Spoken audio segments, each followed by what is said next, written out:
Hello नमस्कार दोस्तों, welcome back my YouTube channel law with Ronit. दोस्तों आप सभी का हमारे इस यूट्यूब चैनल पे स्वागत है। दोस्तों एक नए अपडेट के साथ आ रहे हैं जो कि यूपी पीसीएसजे मेन एग्जामिनेशन से रिलेटेड दोस्तों ये वीडियो होगा और इसी वीडियो के बारे में हम बात करेंगे। साथियों आपको थंबनेल देख करके ही पता चल गया होगा कि आज हम जनरल नॉलेज के पेपर के बारे में बात करेंगे। जी हाँ दोस्तों, यूपी पीसीएसजे मेन एग्जामिनेशन का जो जनरल नॉलेज का पेपर होता है उसी के बारे में आज हम बात करेंगे और डिस्कस करेंगे कि आप अपने जनरल नॉलेज के पेपर में किस प्रकार से मॉडल आंसर को लिखेंगे। अक्सर देखने को आ रहा है कि 40 वर्ड में लिखने के लिए आंसर आता है, 50 वर्ड में लिखने के लिए आता है, 75 वर्ड में लिखने के लिए आता है। लोग कंफ्यूज हो जाते हैं कि हाँ आखिर में इसने में कितना वर्ड लिखा जाए, क्या क्या बातें लिखी जाए। इन सभी चीज़ों पे आज हम यहाँ पे डिस्कस करने वाले हैं साथियों। देखिए बिना देर के हम इस वीडियो को स्टार्ट करते हैं। साथियों अगर आपको लगता है कि ये PDF आपके पास होना चाहिए तो साथियों आप लॉ विथ रोनित नामक चैनल ज्वाइन कर लेंगे। वहाँ पर आपको साथियों एज यूजुअल आपको ये PDF भी आपको वहाँ पर मिल जाएगा। जी हाँ दोस्तों, देखिए ये चैनल है लॉ विथ रोनित। आप इसको अगर ज्वाइन कर लेते हैं तो आपको वहाँ पे PDF भी मिल जाएगा। ठीक, आप यहाँ से देख सकते हैं। देखिए साथियों, जब हम बात करते हैं यूपी पीसीएसजे मेन एग्जामिनेशन के जनरल नॉलेज के पेपर में तो आपके पास साथियों ऐसा ही क्वेश्चन आता है। मीन्स कि एक बड़ा सा क्वेश्चन देगा 20 मार्क्स का, उसमें 5-5 मार्क्स के छोटे छोटे 4-5 क्वेश्चन देगा और कहेगा कि इसी क्वेश्चन को आपको एक वर्ड लिमिट दे देगा। उसी वर्ड लिमिट के अकॉर्डिंग आपको कहेगा कि ये वर्ड लिमिट दिया है, इसी वर्ड लिमिट में आपको क्या करना है, अपने आंसर को फ्रेम करना है। जैसे मैंने यहाँ पे क्वेश्चन लिया है मेजर ध्यानचंद खेल विश्वविद्यालय। करंट अफेयर्स से भी रिलेटेड क्वेश्चन पूछता है, जीके से भी क्वेश्चन पूछता है, जीएस से भी क्वेश्चन पूछता है, साइंस से भी क्वेश्चन पूछता है, इकोनॉमिक्स से भी क्वेश्चन पूछता है। मीन्स कि हर जगह से जहाँ से इसको लगता है वहाँ से ये क्वेश्चन पूछ सकता है। दोस्तों उसी के अकॉर्डिंग मैंने प्रीवियस ईयर पेपर को एनालिसिस किया 2016 को और 2018 को। मैंने पाया इस टाइप के क्वेश्चन पूछे जा रहे थे, इसीलिए मैंने इस क्वेश्चन को यहाँ पे लिया और इसी के बारे में हम डिस्कस करेंगे कि अगर 40 वर्ड में लिखने के लिए कह रहा है तो आप अपने आंसर के लेंथ कितना बड़ा रखेंगे, कितना ज़्यादा से ज़्यादा आप उसमें मटेरियल लिखेंगे। तो इन्हीं सभी चीज़ों के बारे में हम यहाँ पे बात करेंगे। देखिए जैसे यहाँ पे क्वेश्चन कर रहा है मेजर ध्यानचंद खेल विश्वविद्यालय के बारे में पूछ रहा है कि ये मेजर ध्यानचंद खेल विश्वविद्यालय कहाँ पे स्थित है, कौन स्थित किया है, इसकी स्थापना में कौन आया था, तो इन सभी चीज़ों के बारे में आपको बताना होगा। अब साथियों यहाँ पे आप देखिए कह रहा है कि 2 जनवरी 2022 को प्रधानमंत्री नरेंद्र मोदी जी के द्वारा मेरठ मीन्स की मेरठ उत्तर प्रदेश में मेजर ध्यानचंद खेल विश्वविद्यालय की आधारशिला रखी गई थी। 29 अगस्त को मेजर ध्यानचंद जी के जन्म दिवस पर राष्ट्रीय खेल दिवस मनाया जाता है।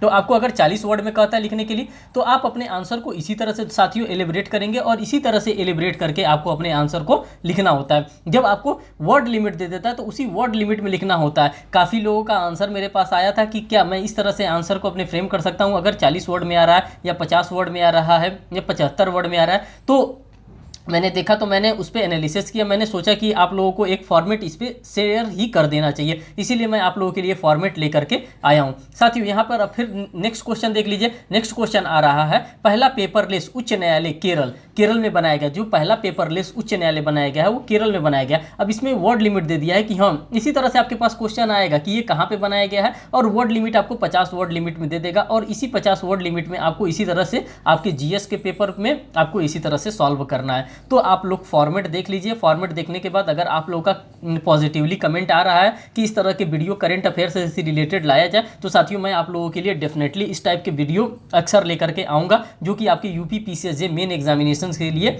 रेलिवेंट रहेगा। अब साथियों देखिए यहाँ पे लिख रहा है पहला पेपरलेस उच्च न्यायालय केरल। ये आपके लिए जीएस के पर्पज से बहुत ही इंपॉर्टेंट क्वेश्चन हो जा रहा है और जो भी साथियों मैं क्वेश्चन यहाँ पे लेके आ रहा हूँ ये सभी के सभी करंट अफेयर से हैं। 2021 से रिलेटेड, 2022 से रिलेटेड जितने भी करंट अफेयर्स बन रहे हैं उन सभी करंट अफेयर से रिलेटेड यहाँ पे क्वेश्चन मैं लेकर के आ रहा हूँ।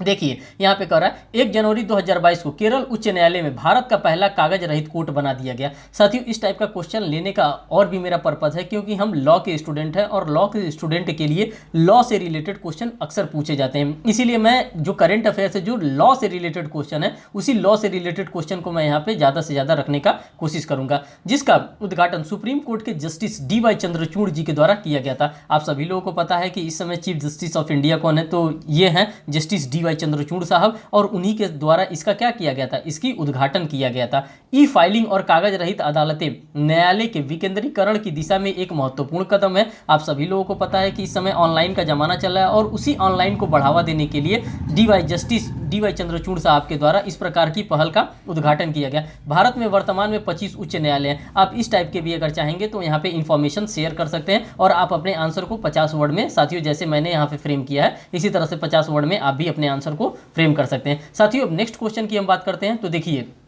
यहाँ पे जो नेक्स्ट क्वेश्चन आ रहा है, एक क्वेश्चन आपको फुल लेंथ का क्वेश्चन देगा, उसमें 4 क्वेश्चन बना करके देगा। उसी तरह मैंने भी एक क्वेश्चन लिया है, उसी क्वेश्चन में 4 क्वेश्चन को मैंने यहाँ पे फ्रेम करने का उसी तरह से कोशिश किया। अब देखिए जो नेक्स्ट क्वेश्चन आ रहा है, कह रहा है महात्मा गांधी के नाम पर मेट्रो स्टेशन का नाम किस देश में रखा गया है। तो ये 40 वर्ड में अगर इसको आपको लिखने के लिए कह दिया जाए तो आपको इसी तरह से इस सभी चीज़ों को 40 वर्ड में लिखना पड़ेगा। जैसे देखिए मैंने यहाँ पे लिखा है, प्रधानमंत्री नरेंद्र मोदी जी द्वारा और मॉरिशस के प्रधानमंत्री प्रविंद्र कुमार जगन्नाथ ने 20 जनवरी 2022 को संयुक्त रूप से मॉरिशस में सामाजिक आवास इकाई परियोजना का उद्घाटन किया था। इन दोनों लोगों के द्वारा मिल करके सामाजिक आवास इकाई परियोजना का उद्घाटन किया गया था। और आगे देखिए, अब आगे देखिए, आगे कह रहा है कि इस प्रकार का योजना का उद्घाटन किया था। इस दौरान मॉरिशस के प्रधानमंत्री प्रविंद्र कुमार जगन्नाथ, इस प्रकार से अगर चाहें तो आपको अगर लर्न रहता है एट द टाइम तो आप उनके नाम को भी मेंशन कर सकते हैं। उस समय मॉरिशस के प्रधानमंत्री प्रविंद्र कुमार जगन्नाथ ने घोषणा की कि मॉरिशस में अब एक बड़े मेट्रो स्टेशन का नाम भारत के गौरव प्राप्त महात्मा गांधी जी के नाम पर रखा जाएगा। तो इस प्रकार से भी आपके पास क्वेश्चन आएंगे, तो इस प्रकार से आप उस क्वेश्चन को टैकल कर सकते हैं। अब देखिए दोस्तों, जो क्वेश्चन हो रहा है मैं खास करके मैं लॉ से रिलेटेड क्वेश्चन को ले रहा हूँ, इसलिए लॉ से रिलेटेड क्वेश्चन ले रहा हूँ क्योंकि ये हमारे लिए कहीं ना कहीं इंपॉर्टेंट हो जाता है जब हम यूपीपीसीएसजे मेन एग्जामिनेशन का जब हम आंसर फ्रेम करते हैं, और खास करके जीके से। तो आप देखिएगा इस टाइप के क्वेश्चन अक्सर आपके एग्जामिनेशन में पूछे गए हैं। आप प्रीवियस ईयर पेपर 2016 का एनालिसिस करिएगा और 2018 का एनालिसिस करिएगा। उसी को मैंने भी एनालिसिस किया और उसी के अकॉर्डिंग मैंने इस प्रकार के क्वेश्चन सॉल्व किए हैं। अब देखिए यहाँ पे दिया है, सर्वोच्च न्यायालय ने अपने एक महत्वपूर्ण आदेश में सेक्स वर्कर को एक पेशे के रूप में मान्यता दी है। ये बात किसके द्वारा दिया गया है? ये कोई खास कोई छोटा मोटा अदालत के द्वारा ये नहीं दिया गया, ये सुप्रीम कोर्ट ऑफ इंडिया के द्वारा इस प्रकार का निर्णय पारित किया गया है। और कहा गया है कि इसमें व्यवसायिक कानून के तहत समान और सम्मान की सुरक्षा के हकदार हैं। ये भी एक प्रकार के सम्मान के हकदार हैं। कौन? जो सेक्स वर्कर हैं, इनको भी सम्मान दिया जाएगा इनके वर्क में। देखिए सर्वोच्च न्यायालय ने संविधान के अनुच्छेद 142 के तहत अपनी विशेष शक्ति का इस्तेमाल किया। मीन्स कि जो उसके पास इनहेरेंट पावर है, जो विशेष शक्ति है सर्वोच्च न्यायालय का, उसी पावर का इसने इस्तेमाल किया है और उस पावर का इस्तेमाल करके यहाँ पे ये पावर उनको दिया है। राष्ट्रीय मानवाधिकार आयोग ने 2020 में सेक्स वर्कर्स को अनौपचारिक श्रमिक के रूप में मान्यता दे दी थी। तो ये इस प्रकार के भी चाहेंगे तो आप बातों को लिख सकते हैं। आगे देखिए, सितंबर 2018 को सुप्रीम कोर्ट ने नवतेज सिंह जौहर बनाम यूनियन ऑफ इंडिया के केस में भारतीय दंड संहिता 1860 की धारा 377 के तहत अपने ऐतिहासिक फैसले में होमोसेक्सुअलिटी मीन्स की समलैंगिकता को अपराध की श्रेणी से मुक्त कर दिया था। तो ये केस लॉ आप सभी को पता होगा। अगर आपके पास अगर दे रहा है कि ये क्वेश्चन को आपको अगर 75 वर्ड लिमिट में लिखना है, अगर आपके पास मैटर नहीं मिलता है तो आप थोड़ा सा एलिब्रेट करके इस प्रकार के अगर चाहेंगे तो लॉ से रिलेटेड है तो आप केस लॉ को भी इस तरह से फ्रेम कर सकते हैं और आप अपना 75 वर्ड कंप्लीट कर सकते हैं। दोस्तों यही स्ट्रेटेजी होता है और इसी के अकॉर्डिंग आपको काम करना है। अगर इसके अकॉर्डिंग आप काम करते हैं तो आपका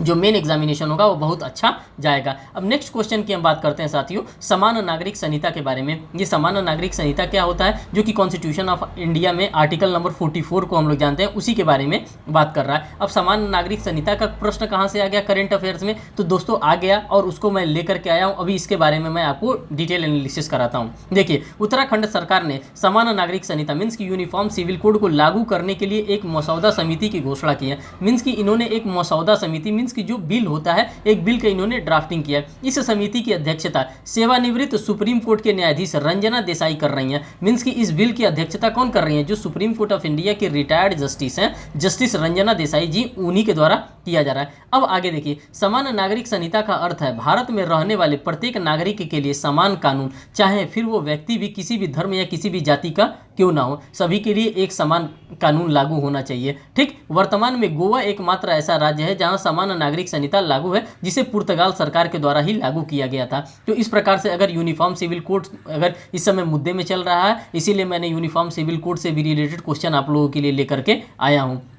साथियों बहुत जल्दी आपसे आपके पास फुल फॉर्म से भी रिलेटेड जो भी क्वेश्चन बन रहा है, फुल फॉर्म से भी रिलेटेड क्वेश्चन आपके पास लेकर के आने वाला हूँ, क्योंकि जब आप पेपर एनालिसिस करेंगे तो वहाँ पे पूछता है कि इसका फुल फॉर्म क्या है। जो ये इंटरनेशनल ऑर्गेनाइजेशन होते हैं इनसे भी रिलेटेड जो भी क्वेश्चन बनेंगे उन सभी क्वेश्चन को मैं आपके सामने एज यूजुअल लेकर के आऊँगा। देखिए तीसरी बार महिला पीठ का हो रहा है गठन, तो तीसरी बार महिला पीठ का गठन कहाँ हो रहा है, तो साथियों आप सभी को पता है कि तीसरी बार महिला पीठ का गठन सुप्रीम कोर्ट ऑफ इंडिया में किया जा रहा है। और किसके द्वारा किया जा रहा है, तो जो चीफ जस्टिस हैं, हमारे चीफ जस्टिस ऑफ इंडिया हैं जो DY चंद्रचूड़ साहब, उन्हीं के द्वारा किया जा रहा है। अब देखिए सर्वोच्च न्यायालय के मुख्य न्यायाधीश जस्टिस DY चंद्रचूड़ द्वारा वैवाहिक और जमानत के मामले में जुड़ी याचिकाओं पर 1 दिसंबर 2022 को सुनवाई के लिए न्यायमूर्ति हिमा कोहली व न्यायमूर्ति बेला M त्रिवेदी वाली महिला जजों की पीठ तीसरी बार गठन कर दी गई है। मीन्स कि जस्टिस DY चंद्रचूड़ साहब के द्वारा ये तीसरी बार महिला पीठ का गठन किया गया है। तो इस प्रकार के क्वेश्चन आपके पास अक्सर मिलते रहते हैं। देखिए पहली बार 2013 में न्यायमूर्ति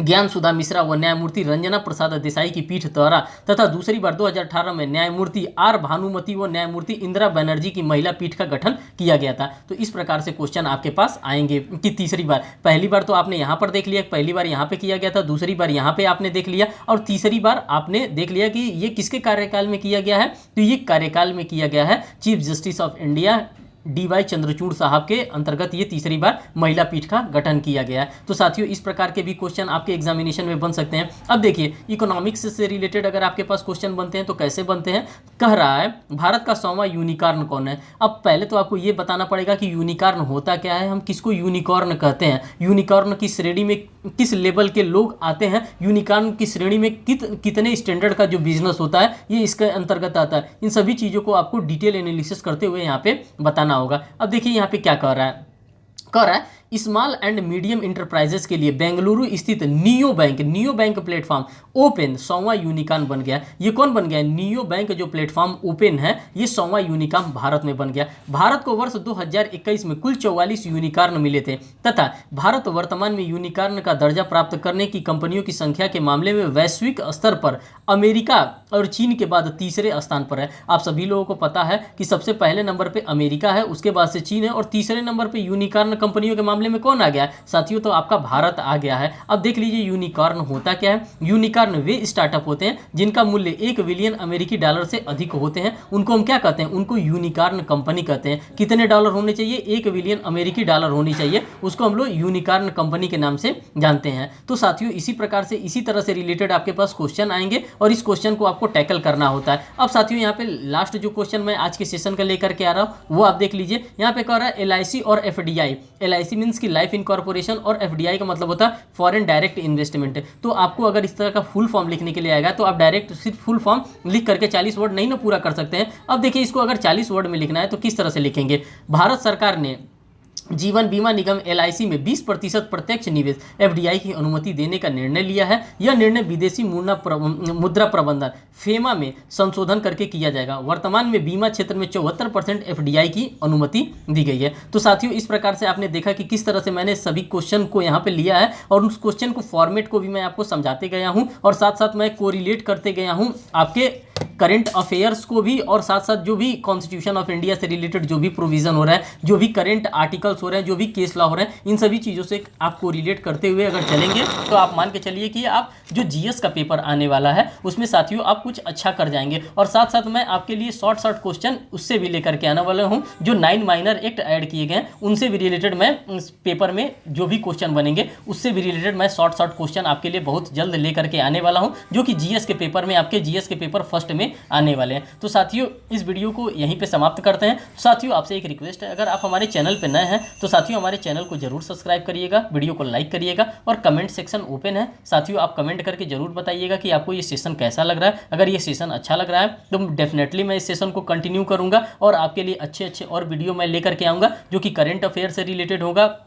साथ ही साथ जो आपके 9 माइनर एक्ट इस बार शामिल किए गए उस 9 माइनर एक्ट से रिलेटेड जो भी वीडियो हो सकता है उसको मैं लेकर के आऊँगा। साथ साथ मैं आपको स्ट्रेटजी बताऊंगा कि आपको अगर वर्ड लिमिट में लिखना है तो कितने वर्ड लिमिट्स में लिखना है। और साथियों मैं आपको एक चीज़ और बता देना चाहता हूँ यहाँ पे कि आज मैं उत्तर प्रदेश लोक सेवा आयोग जाऊंगा। अगर आप मेन एग्जामिनेशन का प्रिपरेशन कर रहे हैं और मेन एग्जामिनेशन का अगर फॉर्म भरने में किसी भी प्रकार का आपको कोई भी प्रॉब्लम हो रहा हो तो आप हमारे चैनल पे जाकर के कमेंट करके बता सकते हैं। तो मैं जाऊंगा अभी bar council of Uttar means की लोक सेवा आयोग जाऊंगा, तो वहाँ पे इस प्रॉब्लम को आपके मैं कोशिश करूंगा कि वहाँ पे जो आपका प्रॉब्लम हो रहा है इससे रिलेटेड वो प्रॉब्लम भी वहाँ पे सॉल्व करा दिया जाए। तो साथियों इसी के साथ बहुत बहुत धन्यवाद। Thank you.